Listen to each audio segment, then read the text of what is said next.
এই বিভিন্ন বাহিনীতে, সরকারের বিভিন্ন দপ্তরে এবং আমলাদের মধ্যে লুকায়িত রয়েছে।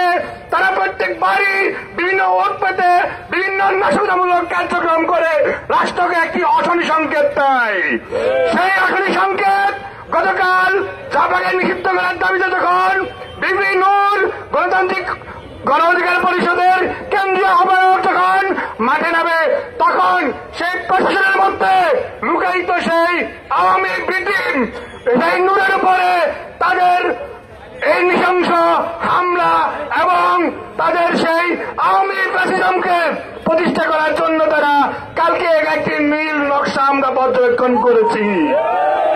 আমরা দায়িত্বহীন কণ্ঠে বলতে চাই, ইন্টারিম সরকারকে আমরা বসিয়েছিলাম বিপ্লবের আশা আকাঙ্ক্ষাকে পূর্ণতা দেওয়ার জন্য, কিন্তু এই বিপ্লবী ছাত্র জনতা পর্যবেক্ষণ করেছে এই ইন্টারিম সরকার 24-এর গণ অভ্যুত্থানকে প্রত্যাশিত বাংলাদেশকে প্রতিষ্ঠা করতে বরাবর ব্যর্থতার পরিচয় দিচ্ছে।